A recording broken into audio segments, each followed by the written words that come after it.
Our next speaker is Mdm Tamil Selvi. Mdm Tamil Selvi is a subject head and a discipline mentor at the Grace Orchard School.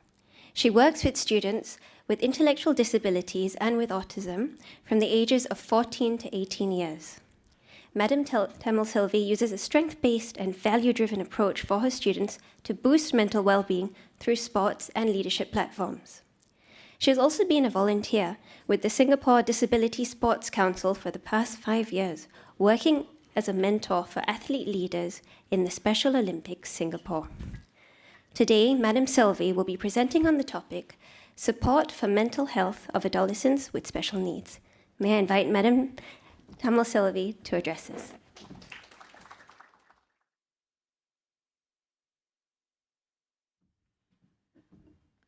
Hi, good morning, everyone. I know it's good afternoon. Sorry, it's 12 o'clock already. I know you all should be hungry. This is a different topic, maybe I would say, because we are talking about special needs, all right? So when I talk about special needs, I'm going to move forward, because, all right, because you already introduced me. Yeah, so I'm going to talk about 3 things here, more on working with students with special needs in the area of sports, inclusion, and mental wellness. Working with youth at risk, this is also working with special needs, and collaborating with stakeholders. These are the main part that I was working with, right? I was actually looking at it. I was attending MLS course, and I was trying to put in theories together. So I was doing a reflection. So I was talking about touch point theory, where we start with the weakness or finding the issues or strength of the students. After that, what do I do? You know, we set goals. After that, then we connect with the partners so that we can find opportunities for them. And how do we help our special needs students to accomplish their goal, right? So this is our, okay. I do have processes. When I do certain things, I will have certain processes to follow through. So this is my processor where I identify strength or issues, performance, set performance goals, where that's when I actually connect with the students more. Then identify opportunities where I do connect with parents as well as stakeholders, that is actually collaborating with the community. And finally, I make the students represent Singapore where they accomplish their goal. It is not easy. I mean, we need to spend time with the students to achieve this level, right? As I mentioned to you, these are some students from my special needs who have achieved this. If you look at the center, the student athlete is actually 15 years old when he was actually participated in 8th Asian Youth Para Games, which was held in Singapore. And another girl, Siti Nur Haiti, she is from ex-students at this moment. She has actually got a medal last year in Vietnam. Yeah, all this is not easy for this to achieve because they really work very hard, like 5 days or 6 days a week they train, and it is not easy for them to achieve this level. I mean, they are mild intellectual disabled because their cognitive skills are very poor, but they were able to achieve this. But with good guidance and support from parents, they are able to achieve this level. Okay, how do I start my volunteering? First, in 2015, when I started this, I didn't have any skills. I don't know anything about community level, what are the available things in the community. So what I did is I went as a volunteer to SDSC, which is actually Singapore Disability Council, and also Singapore, our Special Olympics. I started my volunteering after school, and Saturdays, usually we will be having workshops for our athlete leaders and athlete leaders and athletes. It was a long process, I would say, to achieve to this level. All right.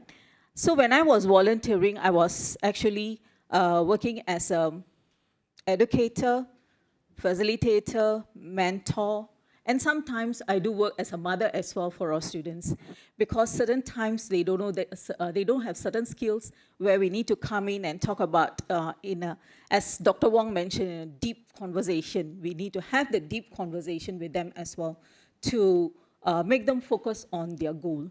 All right. So I followed students to all these areas like, World Summer Games at Abu Dhabi 2019, INAS Global Games at Brisbane, then 8 ASEAN Para Games. All these areas was a teachable moment for our students. And that experience gave me to learn from the students what are their needs and how do we actually empower them to achieve their goal was my learning point in this. Sorry. Okay. What are the other talents that we saw? Because I told you that I was a mentor as well.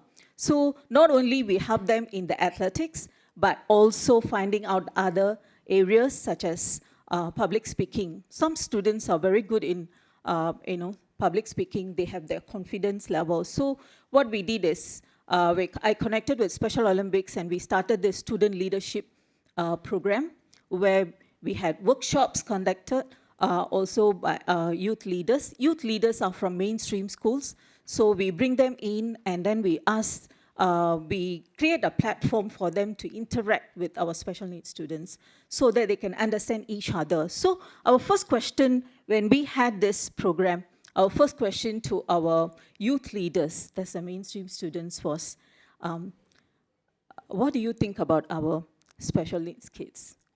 They were saying that we don't know anything about them. It was a shocking thing, but then when I spoke to my own student with special needs, they told me that I see most of the time is bullying. So this is from mainstream schools. So there was one example, maybe I can actually tell you. My student finishes his lesson at 12:30. But he will wait for his parents until 3 p.m. It's more than 2 hours he will be waiting for the parent.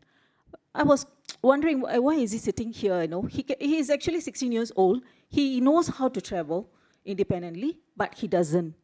So once I went to ask him, hey, why are you waiting here, Then I found out that he was quite ostracized because he took a public bus and a group of mainstream students who saw him with a school uniform, and they commented him saying that he's from mentally retarded school. I would like to, bring to your attention that they are not mentally retarded. They are emotionally normal. They do have feelings like us.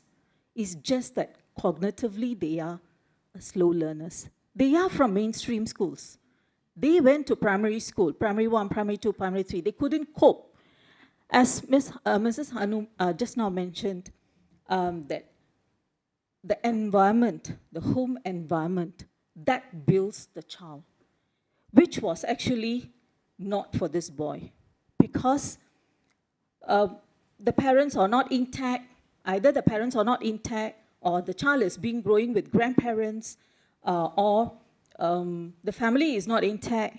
So what happens is the parent's priority is different from the child's priority. So end up, the child is the one who gets affected. It's not the student, it's not the parents, end of the day. So the child felt very ostracized and he doesn't want to take the public bus. And he's 16 years old. He's supposed to be an independent traveler who is supposed to go for a work experience outside. But end up, the stigma that community creates is very, very sad, right? So ended up, I was talking to him, and we both, find out some strategies to overcome this fear. After that, he started to take public bus.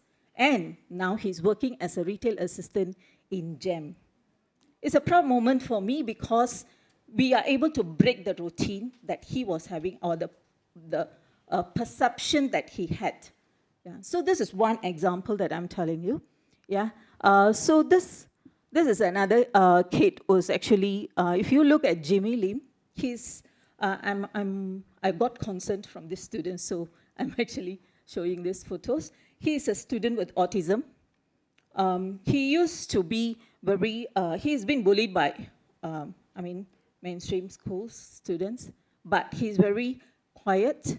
And we gave him an opportunity to be an MC, where he built his confidence, and he actually was a speaker in Inclusive Sports Conference 2021 in Special Olympics that held in 2021. Another student is Teo Lee Hing, who used to have high anxiety issues. When I gave a mic to him and asked him to hold the mic and speak, his hand was shaking. I mean, I do shake. But for them, it's really, really tough. But after giving him a few platforms, he was able to actually go through that. You know, when they have this stress, it's really affecting their mental level of learning, mental acceptance of what the things are doing, and they get confused sometimes. Sometimes they are very, the fear is there. That actually pulls their morale down and they lose their confidence. But this boy ended up 2021, he had a sports wellness virtual talk, which was actually conducted by the Passion Wave Lake Park. All right, so this is also collaborating with our community. So they do give us a platform. We walk into, I'm a very thick-skinned person. As a teacher, I'm not shy to say that because I will knock the doors for my student. So this is one of the doors that I went and knocked, and they gave me a platform for my students to actually showcase their talents here, right? If I'm not going to give that opportunity, this boy who has a lot of potential will not be exposed, right? Okay, so I also work with students with youth at risk. You know, when you talk to youth at risk, usually, I'm coming back to again is the environment, the family, the background that they have is really, really very sad. You know, we are very gifted because why? Our parents took a lot of effort on us and showed us a pathway, or direction to go to this level, but these kids don't have. I was interviewing one of our student parent, why your child is in special needs. What's the reason behind? Because the child can speak very well. He can read, but not very fluent. So when I questioned that, the mom was saying that we were going through divorce. So my focus and my priority was more on that, not on my kid. So end up, the child was not going to school every day. So his basic foundation, especially when they are 5 years old, the basic foundation was not given to the child properly. So end up, the child is in special needs. But he can do. Now this boy who I'm talking, he is in ITE now. Because why? He went to another special school. He actually did very well. And then I helped him to apply for ITE, and he is now in ITE.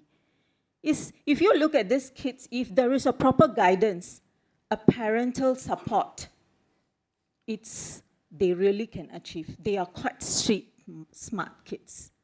When I brought this, this is an engagement program that we had, again collaborating with Passion Wave. We had a kayaking sessions for around 6 sessions. It was a very wonderful session for me because I was able to connect with them. As Dr. Vivian said, that deepening of conversation, yes, I do agree with him. Deepening the conversation is very, very important. It is a mainstream school or is this a special needs school, it's still the same. I can give one example for mainstream students, my own child. My son is 25 years old and my daughter is 21 years old. You know, when they come, I work until certain times, I work until 6 o'clock. When I come back home, I cook, and I'm actually tired, very tired, but my daughter will come and sit next to me. Ma, talk to me lah.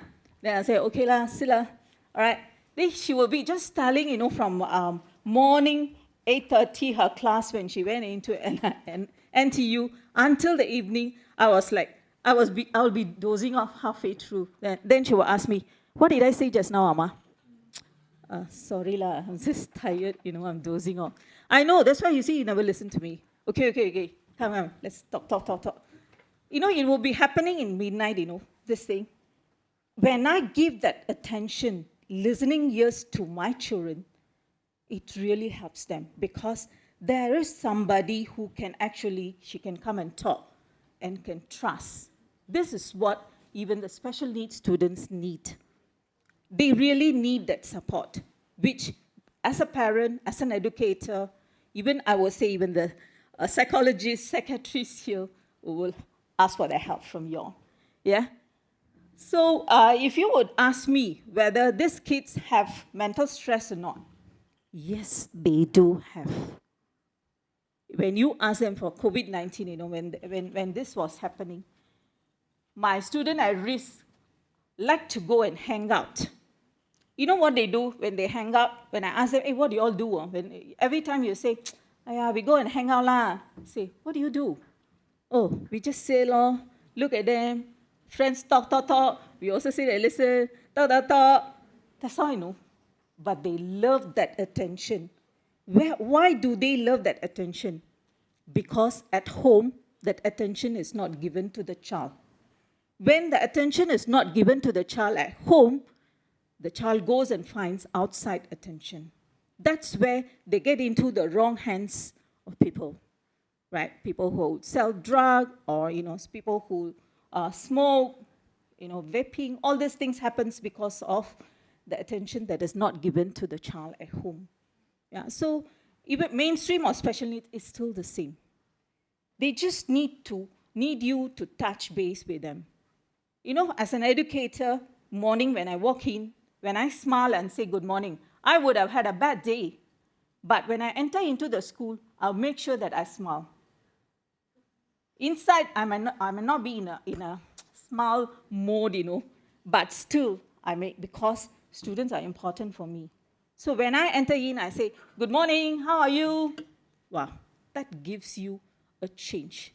Because when the child sees you smiling and the way you cheer and ask, that helps them to see. Good morning, Miss Selvi. That the attention that I'm giving is enough for them. Every day you just give 3 minutes. Listening ears, 3 minutes. I do a lot of walk or talk. I will walk with them, talk with them, and ask them, how are you? What is things going on? If I found any issues with him, hey, why is it happening? What's your goal? I'm also a discipline mentor. So whenever there is a discipline issue, I don't get judged. I don't judge the students. Immediately, I will go back to them. What is your goal? What do you want to achieve? When the child has that direction, I can easily redirect back the child to that positive way. So the mental stress the child is going through can be reversed. When they have the goal and you go back to the goal and ask them, are you able to achieve this when you do this? I'm making them think. I'm moving into a facilitator mode where I'm asking questions, make them think. Even students with special needs are able to think. It's just that how do you ask questions? When you use open-ended question, they are able to tell you. 100% they will tell you everything, Hey, what happened, What? The whole thing will come out. I don't need to say anything, So then I go back. Do you think it is going to help you? They will be able to answer your question, and they will be able to solve the problem as well. So that is where the things comes in, student at risk. So these are some of the community centers that I actually work with and connect with, so that they, student at risk also do some service. So that is where the CC is coming into the picture. Okay, so some of the athlete leaders, I was talking about these kids, right? We talk about mental wellness. This girl actually was going through a lot of stress. Before she was flying off to Vietnam, the father passed on. It was a great loss for the child. And we talked to her. The coach talked to her. There's a lot of talking was made, a lot of talking, a lot of counselings, a lot of encouragement was given to the child. And this was the first time she went international level and won a medal. And she won it. It is very competitive because it is Mali intellectual disability competition. It is not Special Olympics competition, which is, it is different. Yeah. So this is very competitive, but she won she won silver medal. It's not easy because 5 days a week she trains. Morning she goes to work, evening she goes for the training. Same thing, the boy who is next to also. All these kids, do you think that they don't have mental stress? They do have. But with the guidance, with the listening ears that we give them, they are able to achieve, they are able to accomplish this, right? This is another thing that we did is, we did a workshop for Special Olympics. So we asked, it's a student leaders workshop. So we asked the students, we did a survey on post and pre-survey of stress level, whether they are, whether they are going through this. Because we were not sure whether only mainstream students are having stress, whether our students are having stress or not. But actually it showed that they do have stress. I had one student leader said that she actually went through a suicidal point as well. So what we did is, what are the few things that they were mentioning is stress, anxiety disorder, schizophrenia, depression. The depression was not very easily identified because it's very hard for us to identify. But stress, anxiety disorders, all this we can identify. As an educator, we can do that, right? So what is the main reason behind was bullying, friendship and relationship issues, stigma, social media. Stigma, I gave you an example. For bullying, I will show you the next picture. Here's the picture. If you see, this picture was drawn by our students. It's a very simple depiction of how they feel stressed. Why are they stressed? It's because of bullying. It can be at home, it can be outside in the community, it can be in the school. It's very simple, and you can see how they feel it. This is actually, the next picture is actually, in Special Olympics, we had a workshop. So this was the mainstream students who are sitting there and listening to our special needs kid. I didn't want to show the face, that's why I actually blurred it. Yeah, so it was also not easy.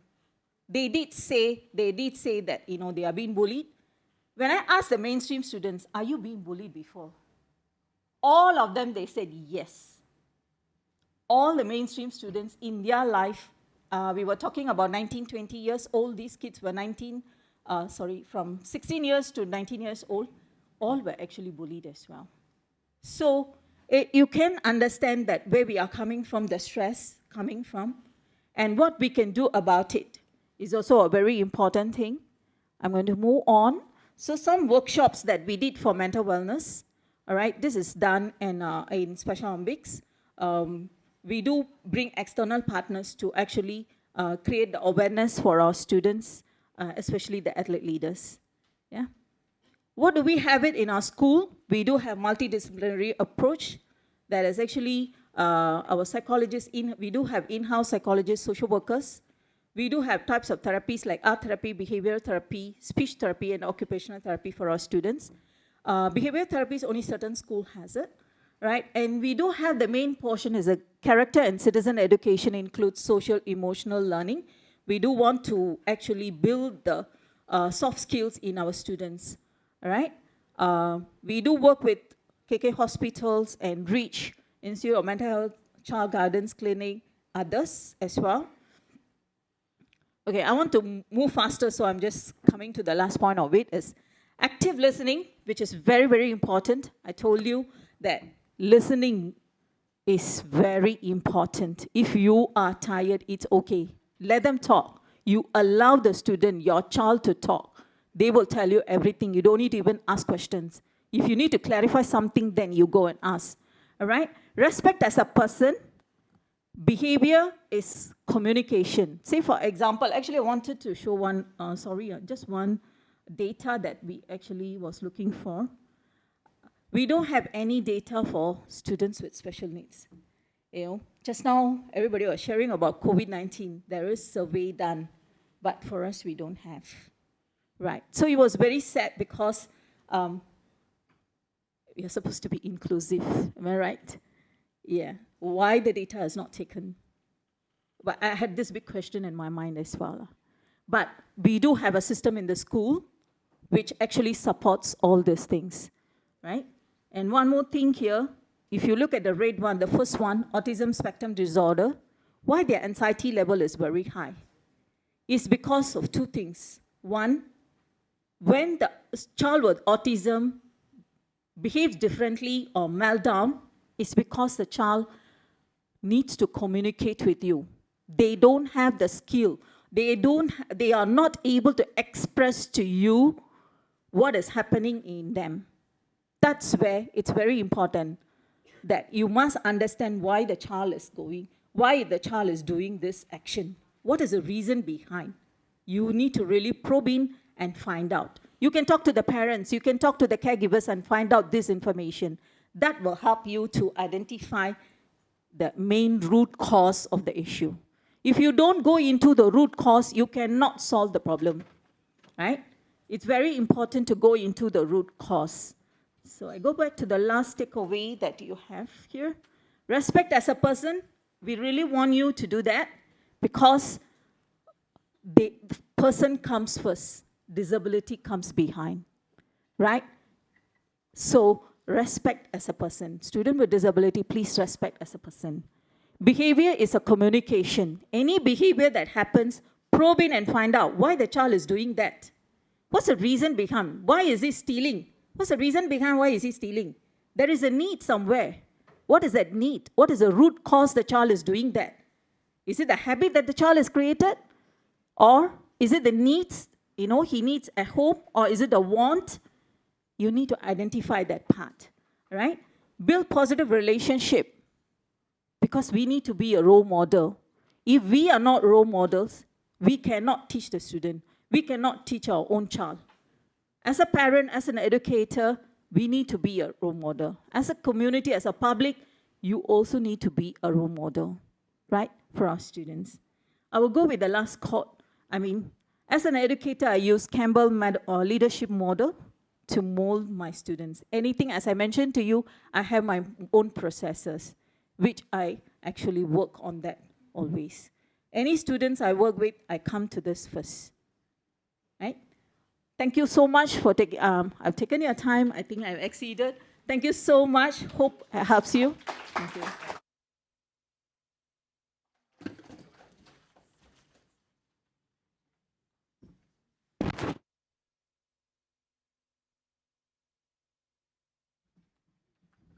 Thank you, Madam Tamil Selvi, for that heartfelt and inspired sharing.